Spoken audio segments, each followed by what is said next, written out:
The opinions expressed in this show are the views of the host and not necessarily that of WTRW, 94.3 The Talker, or the Bold Gold Media Group. The following presentation is paid for by Century 21 Jack Ruddy Real Estate, who is solely responsible for its content. Portions transcribed. All Century 21 real estate offices are independently owned and operated.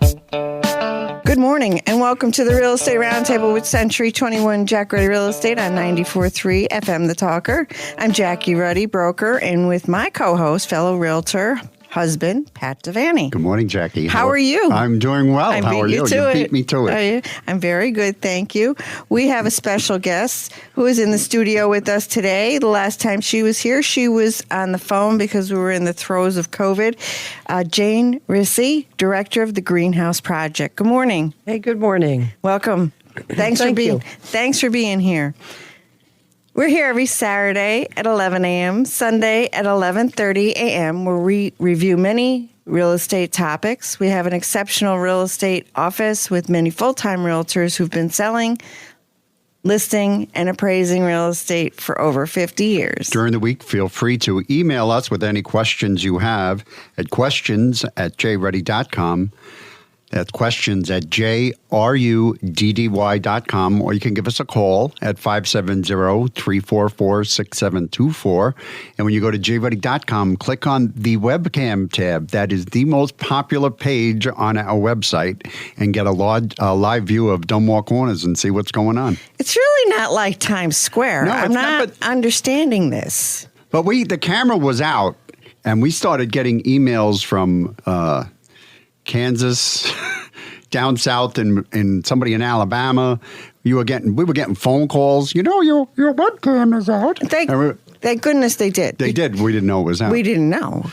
But yeah, I check it for the weather, and I know PennDOT has cameras on some of the main roads, and that's helpful too. But I like to check it to see if I should venture out from the house, because I'm like, I could walk, but I'd prefer to drive.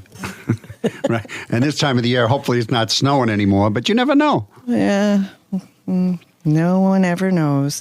View our listings, search the MLS listings, and listen to archive radio shows by going to mobile-friendly jruddy.com, where we also have all the popular podcast apps that we feature the program on. And remember, we're all over social media, so check us out there. Jane Rissy, Director of the Greenhouse Project. Tell me a little bit about the Greenhouse Project, please. What is it? Where are you located? And who are you in terms of what you do every day, please? Okay. So the Greenhouse Project is a nonprofit charity organization. We've been in Naog Park in the city of Scranton for this is the beginning of our 11th year, actually. It's amazing how many years fly by. We are in the southeast corner of the park, across from the hospital, and we do education, and we grow plants, and we beautify, and we work with the public and the city and the Recreation Authority Board to improve the park and to provide classes and education.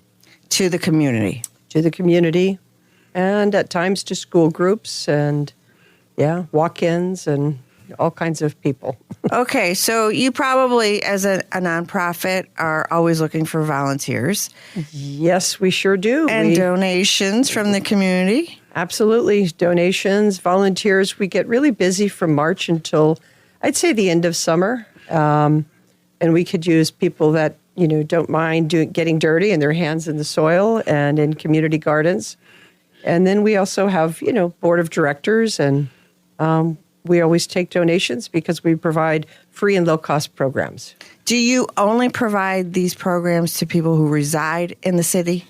I'd say no, not at all. We cover a lot of our funding, and our programs are for anyone. But some of our funding is for any county residents, so all of Lackawanna County. But anyone's able to attend. So you're located inside of Naog Park. Yes. And you have a 3,000 square foot greenhouse. We sure do. Okay. 30 by 90. And it's beautiful there this time of year when the sun comes out. It's like you're on vacation somewhere in the tropics.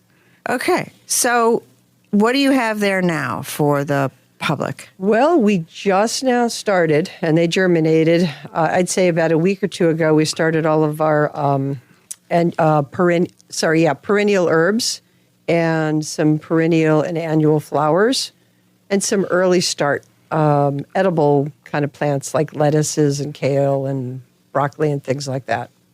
So we start slow right about now, and we'll also get really busy in the next few weeks with. We buy little baby plants and step them up and grow them out for both Easter and for Mother's Day. So anybody can come in, take a look at what you have, and that's another way that you actually raise money for your projects. Yes, so that's a good point. We do have dedicated sale weekends, like basically around holidays and then around the common planting time, which is basically around Memorial Day. But we teach and we educate people. Anytime our doors are open or you see the open sign, we welcome people to walk in, tour around. We're usually there mornings during the week and weekends, I guess, starting now. Jackie's got that look in her eye because we have a room in the house that's supposed to be an office, but I think it's a greenhouse. I would do anything for a greenhouse. What are you growing? Oh, well, I'm just a plant lover, and my son and my husband are not, and there's just the three of us. So they're all in my room. This is my office, but that he's speaking of. But they're all different varieties. But I do love plants, and in the summer, I'd love to spend a lot more time outside and grow a garden. I mean, we only do tomato plants, right? That's really all we do. But we're into it. Container gardening? Well, we did a few of those, but we struggled with those. Yeah. So, but the way that our house is situated in the sun and all that, it's hard to do it in the ground too. So we moved the containers around. We did 2 containers last year. They were okay, right? And then we did 2 up on the front side. But I think the sun we could use more sun. Inhibits, yeah, the ones on the side there that are planted in the ground. But we do okay. Okay, yeah. Container gardening is an art of its own, basically. They need, you have to have drainage, a lot of soil, big enough container for tomatoes. That was our problem. Yeah. I put in too many tomato plants, and they kind of choked each other. Oh, yeah. That's a common mistake. Oh, and last year we were overrun, and I think it was a big problem. Oh, yeah. Those little white aphids. Oh, yeah. Aphids on the containers in your in the plants. In the tomatoes? Yeah, on leaves. Huh. I think they're called a white fly or something. Oh, white fly. Yeah, that's common too. Yeah. Sometimes if the plant is hardy and big enough, I will take a hose to it and just kind of wash them off, depending on how sturdy the plant is. If not, you could use neem oil, things like that. Whitefly is hard to get rid of. Sometimes it comes in on the plant from where you purchased it. I think that's what happened. That's where it came from. Yeah, I hated to say that, but it can happen that way. Yeah, because we also had that problem where they destroyed our flowers at the office. That was I went out and had to get new ones. You bought those plants the same place we got the tomatoes. Right. So that's what happened. Maybe find a new place, like the greenhouse project. Okay. Well, okay. So when should we start our tomatoes at this time? I hear people starting them right now, and it's way too early. They shouldn't really go in the ground until the soil temperature is 55 degrees consistently. So that's usually around the middle of May to June 1st, and they take 6 to 8 weeks. So you could probably start them March in a week or two, but people have them started already. What happens is they get leggy and long, and they're just timed wrong, but it's better to keep them growing vigorously and then get them in the ground at the right time. Right. Well, I find at the end of the season that they could use a couple more weeks of warmer weather and sun. And it seems like I still see flowers coming and through and blooming. And I feel like our season is moving a little later. It seems to be really cold and rainy in May, and very warm and beautiful September even into October. Even close to November, I'm still getting tomatoes if we don't have a hard frost. Right. So the frost is what kills them. Yeah. Soil temperature, 55 degrees. Okay, so what is CSA? Oh, community supported agriculture. Okay. And that's how you define the greenhouse project? No. We just help promote and partner with, it had been called Fuller's Overlook Farm. It's now called Endless Roots Farm. And we've worked with other local farms to promote their CSA. And what that means is you buy a subscription ahead. You basically invest with a farmer and hope they have a good year. And if they have a good year, you get a weekly basket or box of produce. There's a lot of different models for it. But, part of our mission is to promote local agriculture and, either growing your own food or obtaining it locally or at farmers markets. Okay. So, it's not what we personally do, but we do grow food and we do help people learn to grow food in our community gardens and provide opportunity and space. Since the pandemic, I think a lot of people are more mindful of their health. And so according to the National Institute of Health, 70 to 90% of chronic illnesses can be prevented or reversed by lifestyle changes. So can you tell us how one can reduce incidence and progression of chronic disease by making changes to their daily health habits? It's amazing how that's becoming more and more, obvious and prominent. And it's really so old school and old fashioned: exercise, movement, eating food that's the least processed as possible. We have a monthly program called Empowered Eating where we really try to focus on getting 80% of your diet from plant-based whole foods, things that are not in a box, basically, or a package. And movement, just natural movement. For example, gardening or walking in your neighborhoods, yoga, exercise programs. It's really kind of old-fashioned, but you can really reduce the incidence of disease by exercising 20 or 30 minutes a day and eating healthy. Honestly, when you think about food, diseases can be reduced and prevented often by the foods we eat and our activity level. Okay, so a lot of herbs. Oh, yeah. Herbs, vegetable. Yeah, herbs.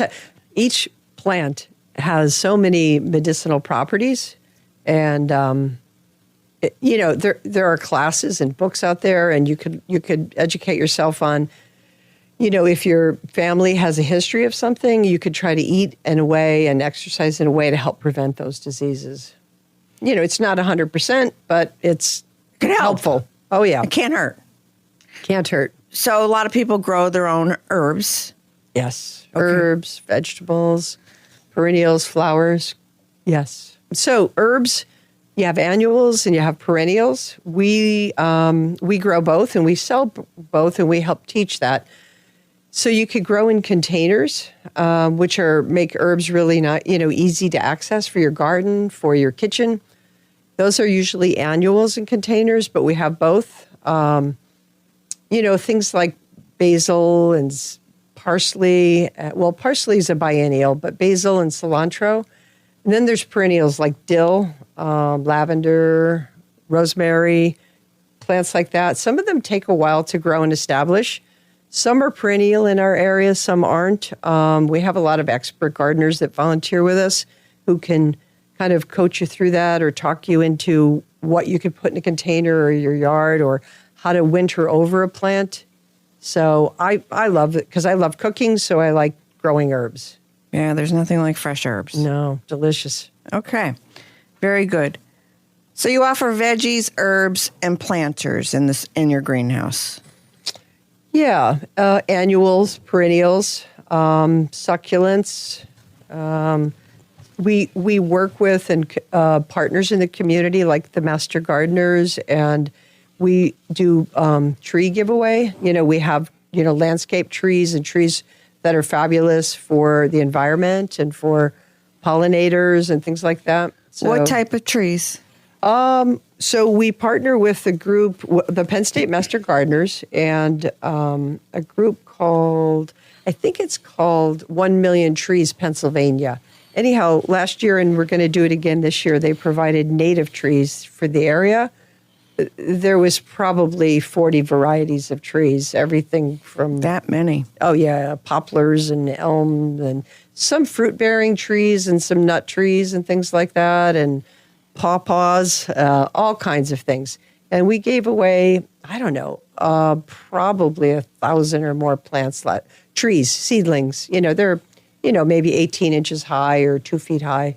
And what qualifies someone to receive a tree? Just show up and hopefully, we like what we say is right plant, right place. We really like the homeowner to have the right place for it. So when we have a plant giveaway or a sale, we always have experts there to advise you. You don't want to put a 80-foot tree in your front yard unless you live in the suburbs and you have room in your front yard, that kind of stuff. Right. But, there's dwarf fruit trees and things like that homeowners can purchase to enjoy growing food and beautifying their property. Yeah, very nice. I didn't realize you had that. How do you get that word out? We promote a lot on Facebook, on social media, I guess, Instagram. We have a website called Scranton, www.scrantongreenhouse.org. So we have signage out in front of the greenhouse. And that particular tree sale, or it's really a giveaway, I believe is the first Saturday in June this year. I think it's June 2nd. I'd have to check the calendar. But it's the first Saturday in June. But your website has a calendar. Yes. And it has all of this listed. Absolutely. And there's a lot of yoga classes. We have some yoga. We have, we're going to be starting this year a Kundalini, which is more breath work and meditation. That's going to be new coming up on Monday nights. At the greenhouse itself, we have, what else? We have workshops we have a beekeeper coming in the spring, Orna Klum. She's a former board member and one of our greatest volunteers. She teaches about beekeeping. We have, what else? We lead some nature walks and things like that. So a lot of activities at the greenhouse and through our partners. And you do a lot with children, educating children and fun activities. Yeah, absolutely. We are what's suited best for us, because we are small, is to work ahead of time and plan, like with a school group or a visit. We often work with this group from South Intermediate. These kids come and we have such a good time teaching them gardening and or arts, things like that. We tie in nature to arts, and we have school groups coming this spring. We'll have several hundred kids come. We'll partner with the Everhart Museum, and the kids will spend the whole day there. Nice. Good. Yeah. Good stuff. Jane Rissy, Director of the Greenhouse Project. Any way to get in touch with the Greenhouse Project, or just stop by? It's probably best to email us. We do have a phone, but really, I'm the only paid staff person that's a full-time. So we're not there all the time. I used to try to work there more, but then people would find me and they'd come by and we'd spend the day talking. So we're there, I would say, once it's planting season, we're there Thursday, Friday, Saturday, and most Sundays in the daytime. Emails are best, or through Facebook or Instagram. Our email address is greenhouseprojectoffice@gmail.com. And you could just go on our website, and there's a message us page. And you are located inside Naog Park across from Geisinger. That's right. Okay. Yep. Okay. Thank you very much, Jane. Pat? Yes, we have a 4-bedroom, 2-bath home at 139 South Sumner Avenue in Scranton for $199,000.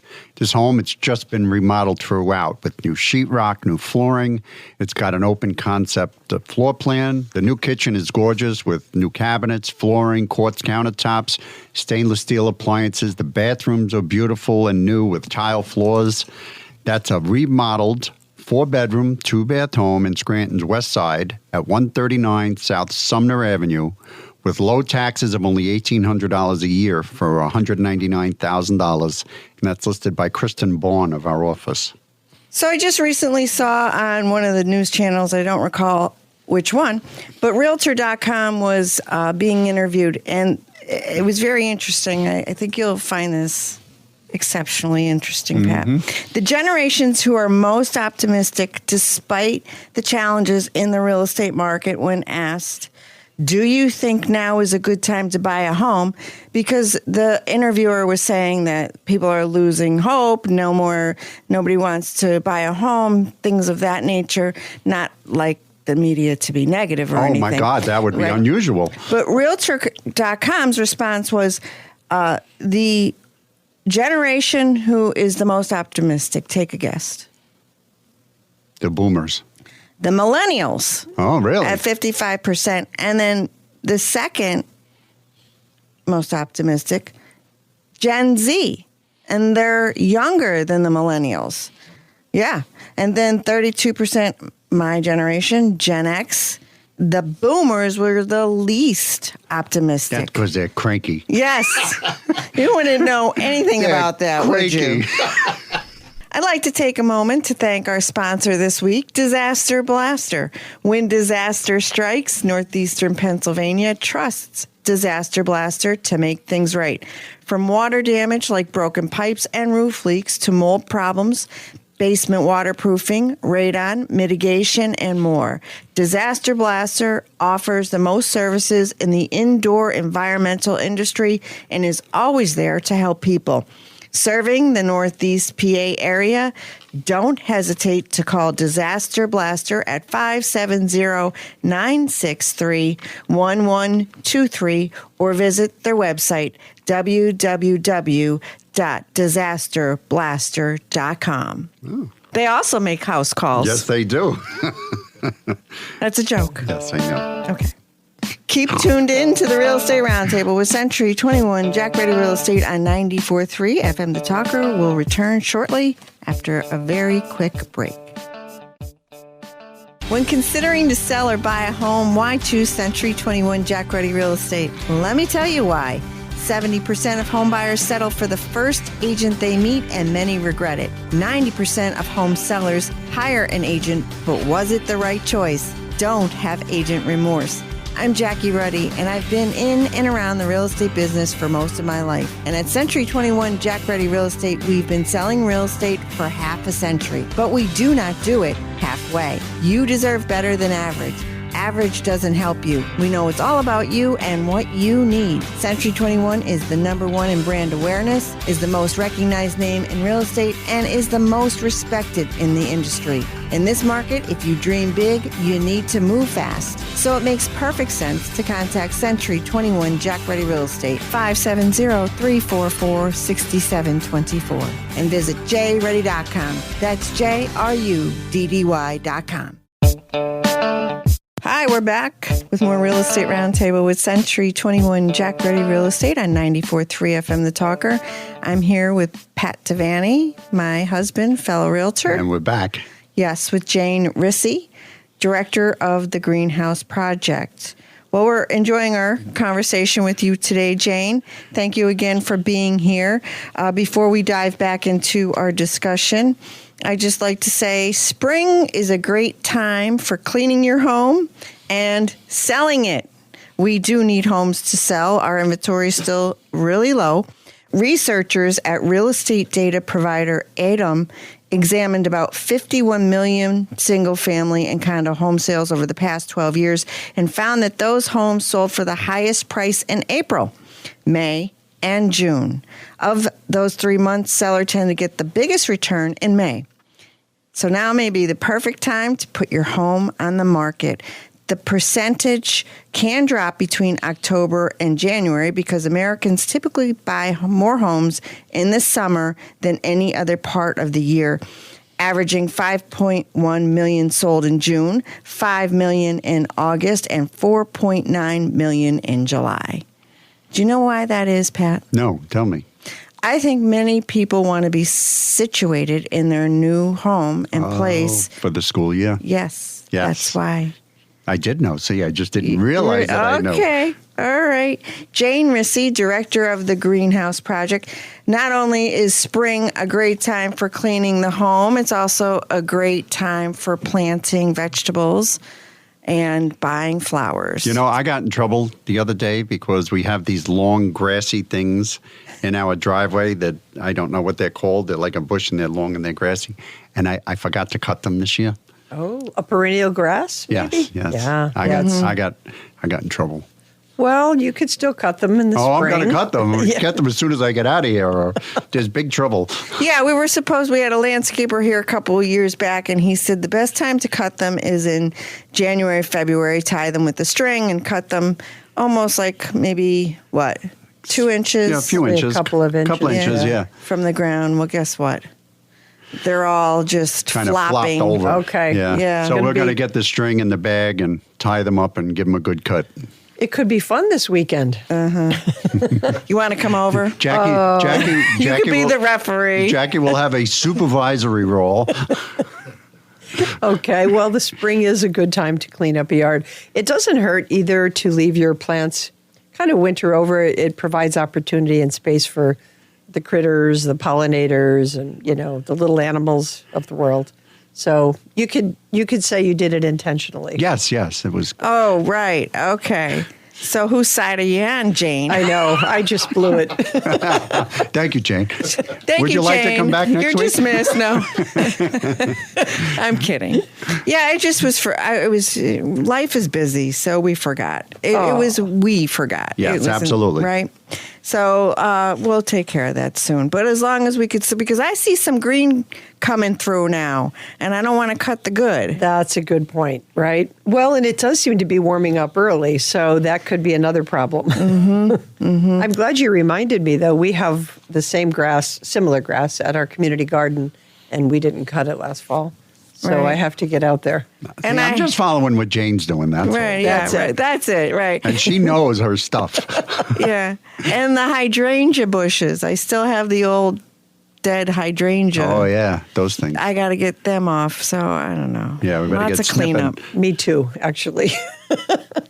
Life is busy, Jane. Well, you don't make us feel so bad then. I'd rather have fun. Right. Okay. We'll make Me it fun. too.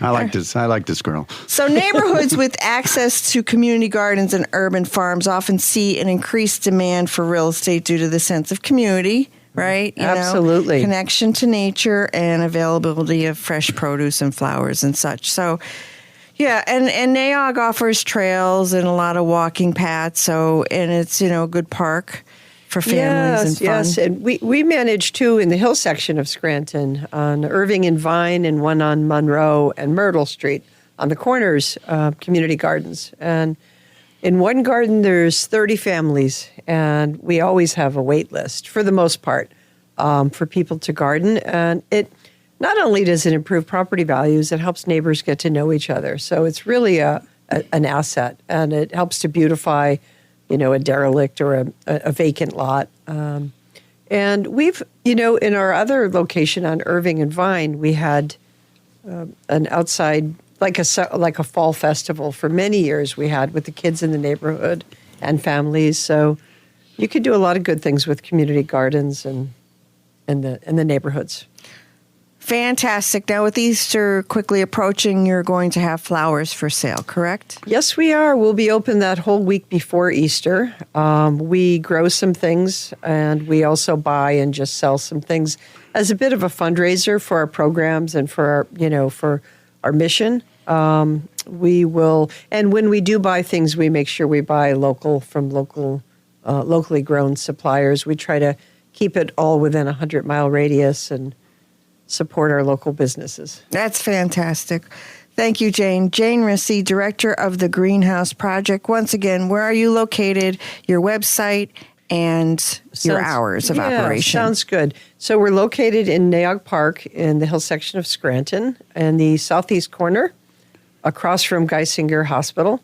Our hours are basically seasonal. We would suggest you go to our website, www.scrantongreenhouse.org, and get our hours, or social media. We have a Facebook and Instagram page. Fabulous. Thank you, Jane. Would you come back next week? We'd love to.